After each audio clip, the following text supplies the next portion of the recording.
it comes to making art prints, or art on paper for that matter, there are so many different options. In this video, I'm going to explain the difference between paper weight and paper thickness. That way you can choose the right kind of paper for your project. When I first started making art prints, I didn't understand the difference between paper weight and paper thickness. I thought it was basically the same thing. And I thought the rule of thumb was just to get something heavyweight or something thick to make prints on, and the heavier weight or the thicker the better. And that is actually kind of close to what you need to know, but there's a lot more information than that, and there's a lot more nuances, and I want to explain those to you in this video because I've learned this over the last 10 years of making art prints. I make about 80% of my income as a full-time artist selling the prints that I make myself based on my paintings. One of them is in process back there, you can see behind me.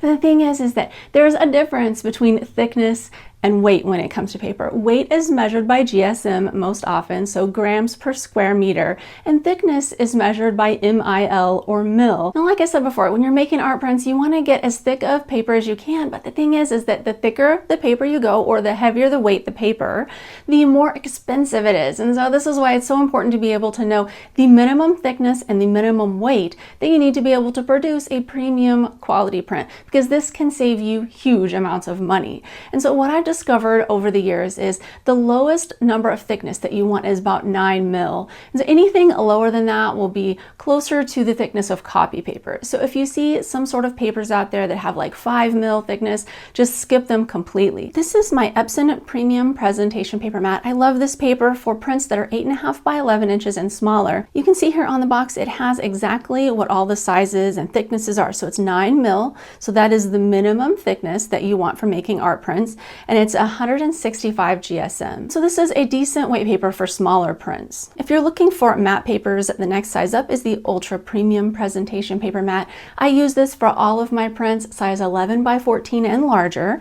You can see on here, it has 10.3 mil as the thickness and 192 GSM as the weight. Now, if you're wanting something even thicker, this paper is amazing. It is also a matte paper, but it is 21 mil and 340 GSM. So you can see here, this is the thickest one, the 340 GSM 21 mil. It is very thick, almost kind of stiff. And then this is the 9 mil paper, the 165 GSM. It is a lot thinner.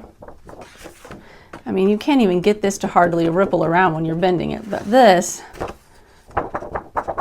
I also want to show you, this is a roll of 300 GSM Arches watercolor paper. Now, this is not typically used for making art prints, although some printers can take this paper. It doesn't have special coating on there for the inkjets. So sometimes this type of paper, if you would try to print on it, it will look a little bit washed out. But this comes in a roll, that's why it's rolled up like this. But a lot of times people use this type of paper for making watercolor paintings or professional printmaking, like woodcuts, things like that. But this is a very thick paper. But when comparing this watercolor paper to the cold press paper, it's lighter weight because it's 300 GSM and this one's 340 GSM. I know these are just small differences in the numbers, but it is important to note here that if you buy the cold press paper from Epson, it's amazing paper, super thick, even thicker than the professional printmaking paper that people use to make watercolor paintings and things like that. So if you're looking for the most premium paper for your art prints, this is one very good option. Now on to photo paper. Now this is the Epson Premium Luster Photo Paper. I love this paper. It is my favorite type of photo paper.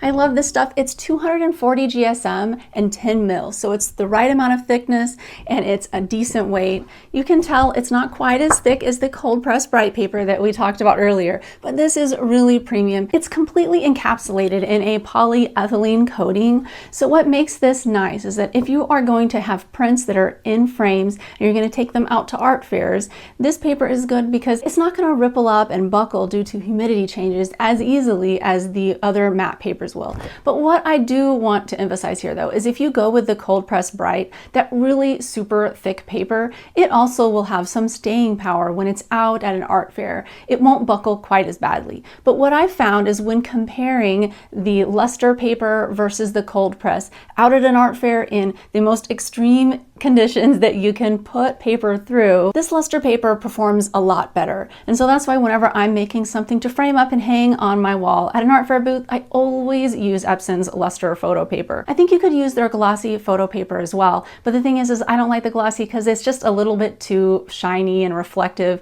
There's a little bit too much gloss on it. And the luster paper is kind of a middle ground between a matte surface and the gloss. Next, you might want to know what kind of printer to use to be able to make art prints. Watch this video. It's going to show you all the top printers on the market and the one that I think is the very best for making art prints. All right, thank you so much for watching. See you next time.